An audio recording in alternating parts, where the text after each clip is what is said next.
বাংলাদেশের এক ছোট্ট গ্রাম নবীপুর। শান্ত সবুজে ঘেরা এই গ্রামেই বাস করত ছোট্ট একটি মেয়ে, তার নাম মায়া। মায়া খুব ছোট থাকতেই তার বাবা মা একটি সড়ক দুর্ঘটনায় মারা যায়। তখন থেকেই সে তার দাদা আর দাদির সাথে এই ছোট্ট কাঁচা বাড়িতে থাকতো। কিন্তু দাদা দাদি বয়সে বৃদ্ধ এবং দরিদ্র হওয়ায় মায়াকে ঠিকমতো ভালোবাসা বা যত্ন দিতে পারতেন না। এই মায়া, কাজ শেষ হলো না এখনো? দাদি, করছি তো। সারাদিন শুধু বসে বসে থাকিস, বাড়ির কাজগুলো কি আমি করব? মায়া কখনোই প্রতিবাদ করত না। ছোট্ট ওই মেয়েটি যেন কষ্টকে নিজের জীবনের অংশ হিসেবে মেনে নিয়েছিল। সন্ধ্যা হয়ে গেছে, ঘরের ভেতর কুপির আলো জ্বলছে। দাদা চুপচাপ বসে আছেন, দাদি বিরক্ত গলায় কথা বলছেন। আমরা নিজেরাই কষ্টে আছি, আর একটা মানুষকে খাওয়াবো কিভাবে? কেন এমন বলছো? তাহলে কি করবে ও?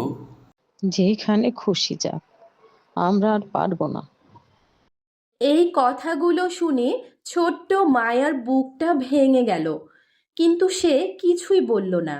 রাত নেমেছে নবীপুর গ্রামে, আকাশে কালো মেঘ জমেছে।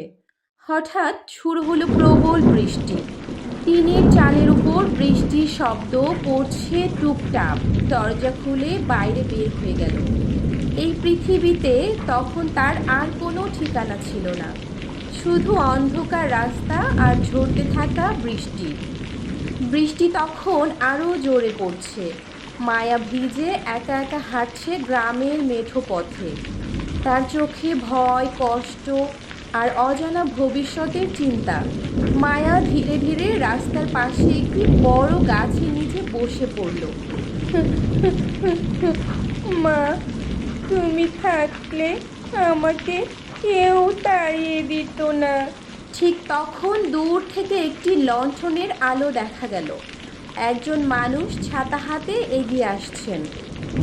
এই মেয়ে, তুমি এখানে বসে আছো কেন? তোমার বাড়ি কোথায়? ভয় পেও না মা, তোমার বাড়ি কোথায়? আমার আর কোনো বাড়ি নেই। কি বলছো? দাদি আমাকে থাকতে দেয়নি। রহিম সাহেবের চোখে করুণা ফুটে উঠল। তিনি নিজের ছাতাটা মায়ার মাথার উপর ধরলেন। চলো মা, আজ থেকে তুমি একা নও। সত্যি? কিছুক্ষণ পরে তারা রহিম সাহেবের বাড়িতে পৌঁছালো। সেলিনা দরজা খুললেন। এই মেয়েটা কে? রাস্তার পাশে বৃষ্টিতে একা বসেছিল।